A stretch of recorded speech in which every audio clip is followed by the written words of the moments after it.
diploma in the other room. If you wanted to take a picture of it, you could. Yeah. It's in hanging in the. Right. Did they grow their own corn for the horses and their own hay for the horses and stuff? No question about that. Yeah, you grew that here too. And Yes. John, he told me they shipped sweet corn to New York. While Okay. you were looking, Yeah. they did grow sweet corn He and sent it. he raised a lot of sweet corn, my father did. Okay. Oh, that was before the earworm Came along. came along. Okay. But it was a big item because I know that Daddy Van Brunt was a trucker, and he'd have 5 or 6 trucks up here every day getting corn, taking them into New York. Wow, a lot. Yeah, a lot. Well, of course they were single axle trucks, but Mm-hmm. it was a lot of corn. Corn's not was heavy, but it was heavy. Sure. And when you say Brunt, is that Van Brunt in Van Brunt, Mattawan? yeah, Was that the was truck. the old. He's right there on the corner. Right, by Church Street. Yeah, I don't Yes. think there's. I think they made an some- apartment out of it. Yeah, I don't know. Yeah. That was Van Brunt did the trucking. Okay. But corn has always been. If you grew corn, there's always a market for corn. For the sweet corn. Sweet corn. Yeah. Take well, Johnny Samaha in Mattawan. He's Right. a very good friend of mine, and that's what he grows is sweet, and he does well with it. Was it a little street? I'm not. I know where it is. Lloyd Road, Line. He's, Line Road, yeah. Line would be in the back of his place. Okay. yeah, Line and Lloyd, right? He's Line right and at the Lloyd. he's right at the corner there. Yes. Mhm. Yeah, he comes straight. He comes right up to Yeah. the corner. Mm-hmm. Yeah.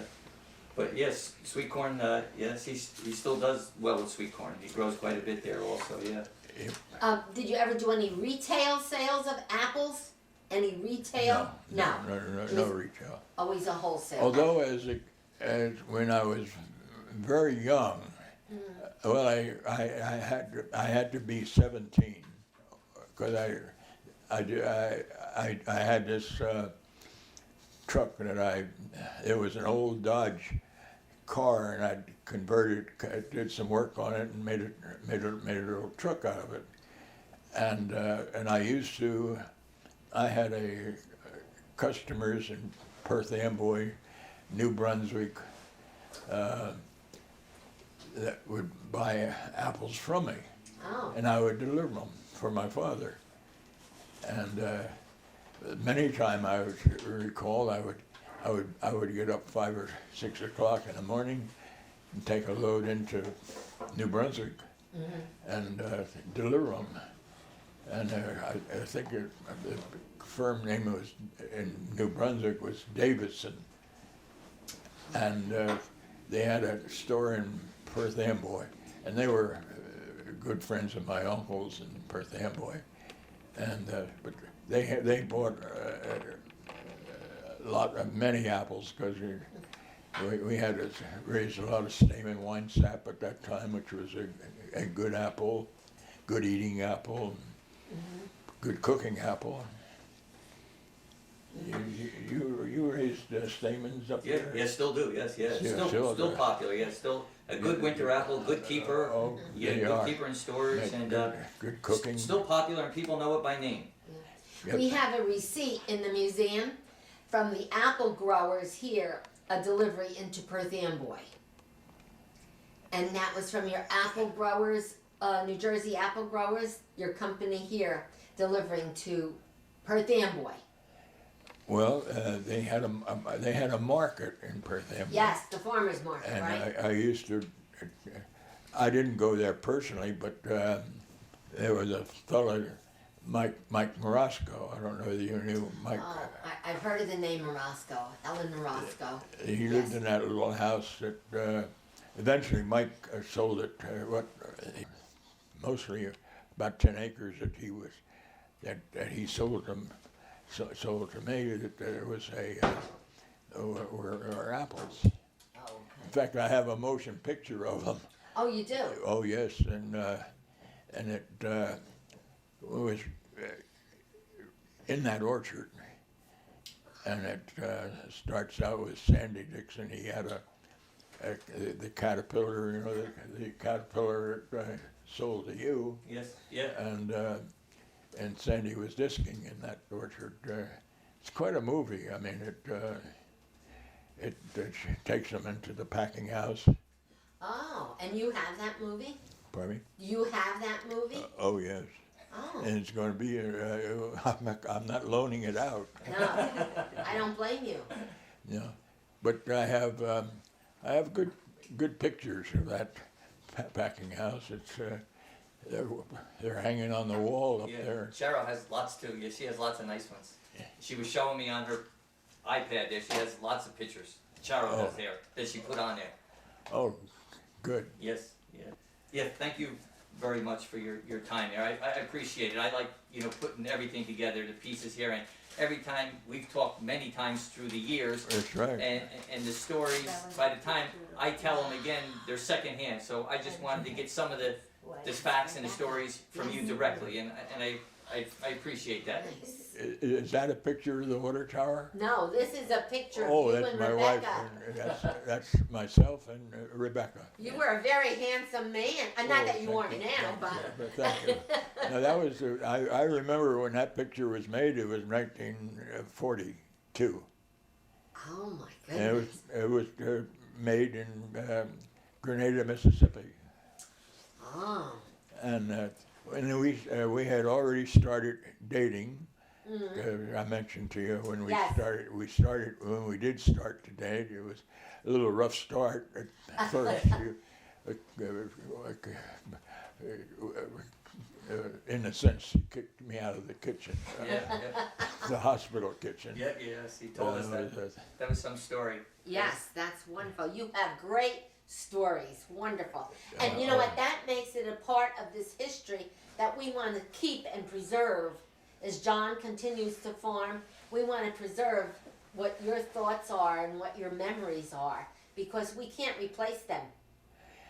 You know, I have to say this. I have been on this earth 94 years, and I have lived a very interesting life. It has been an interesting time. Interesting. I had learned many things that I didn't learn. I learned to fly the airplane, and what else did I learn? You spent those tough years in Germany. You told me many times about how tough it was to be in the field. You spent those many years in the war in Germany there. How tough it was leading your troop there and stuff. It was. We well, talked about that many times, and how you wound up with the shrapnel in your legs there, and Yeah, it was a. it was. That was if you had told me back at that time that I would be living on this earth 94 years, I would have said you were crazy. I never thought I would make it out of Germany when I was fighting in the war. And as I say, I was wounded twice. Yep. And what kind of injuries were they? What injuries did you have?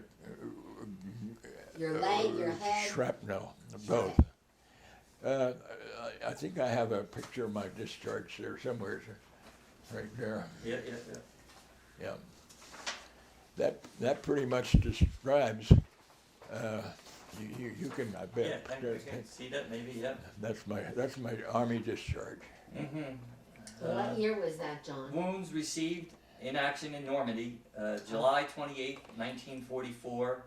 Normandy, August 14th, 1944. That's right. Officer candidate infantry, and he was from the Ranger School in 1943.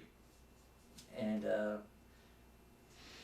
the decorations for the European, African, Middle Eastern Theater ribbon with 4 bronze stars, a Purple Heart with 1 oak leaf cluster, combat infantryman badge. Wow. See, I didn't know that. Mm-hmm.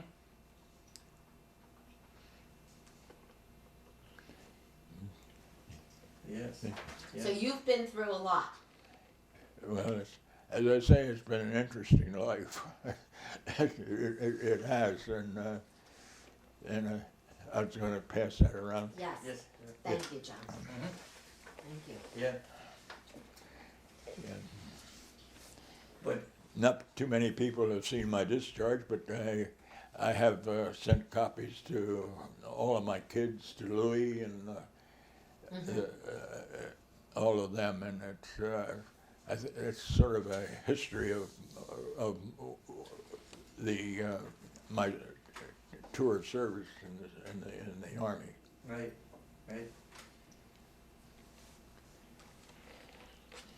You had told me once there in Germany with your platoon that you were leading there in Germany. There, a lot of times you were on your own trying to make decisions, finding food, and to feed the guys. It wasn't easy, you know. It was right in the front lines there. Well, either I was a first lieutenant. There's two grades of lieutenants. The second lieutenant is your first one, and the first lieutenant, I was a first lieutenant. But the captains had very little interest in getting out and leading the troops. In other words, telling the lieutenants where they would like to have them go. They wouldn't go with us, and it was a war that you might say the lieutenants did a lot of the, maybe 90% or more of the fighting in Germany. Yep. Had to be tough. Yes. Yeah. Thank you, John. Mm-hmm. I'll put that right back Thanks there. for sharing all of that.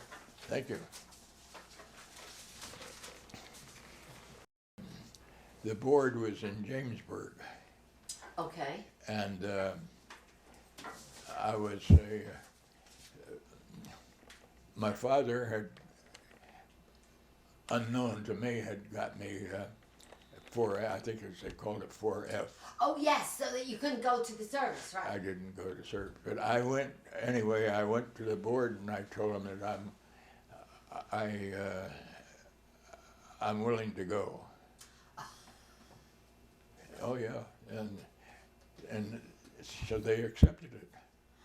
Oh. And you might say that if I hadn't have made that decision at that time, I wouldn't have had Patty and Billy as children. I would have had Rebecca as my wife. Mm-hmm. And all of these things sort of go together. Yeah.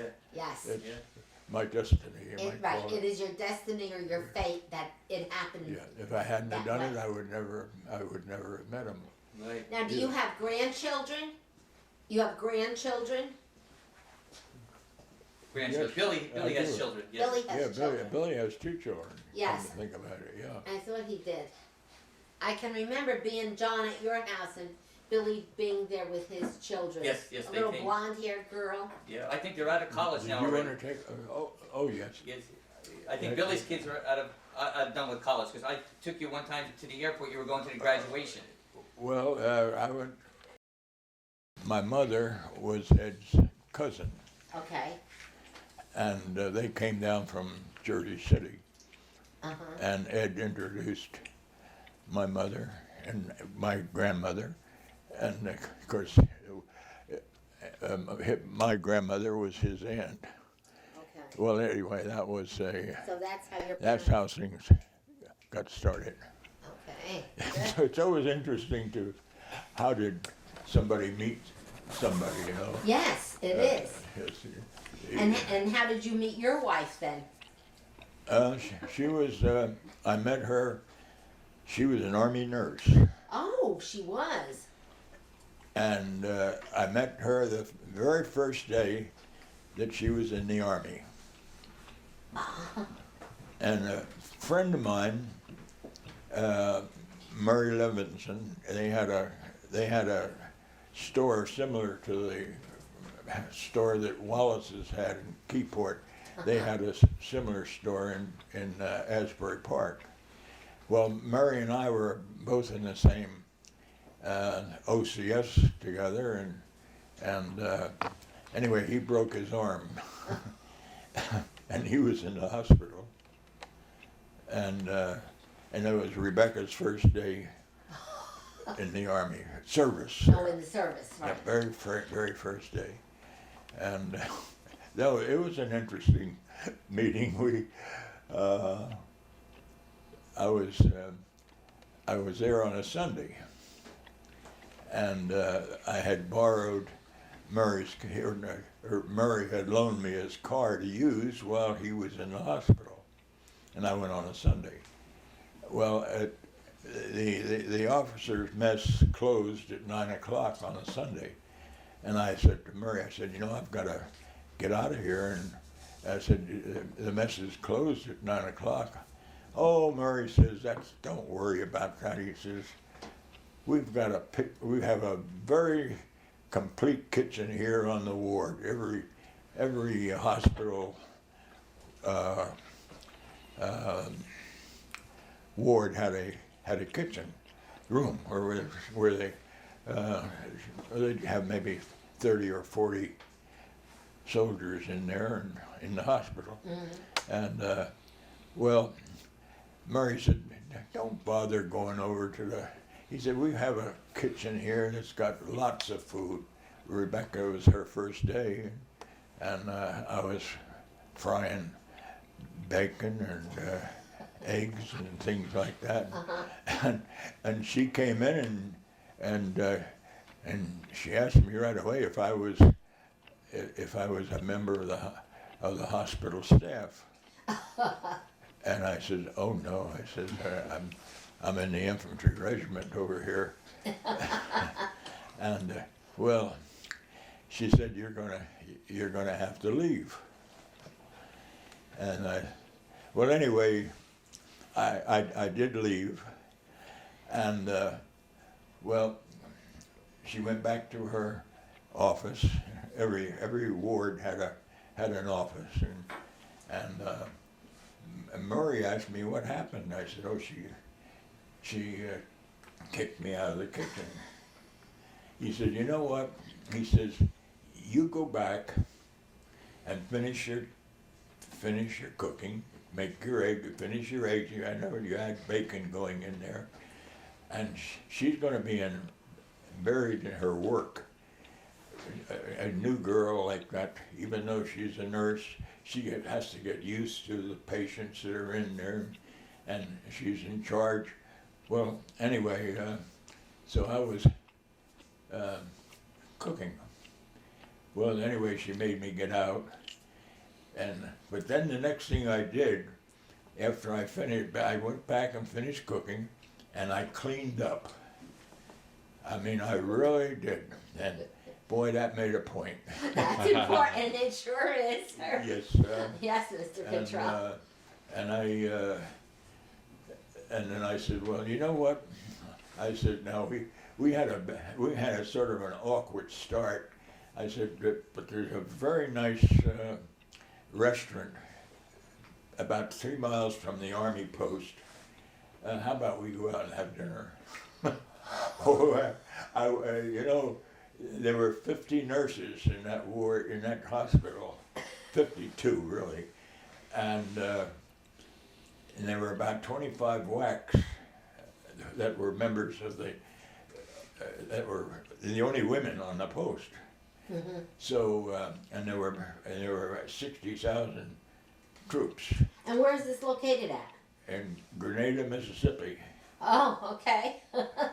Well, anyway, let's see, where did I? You went out for dinner.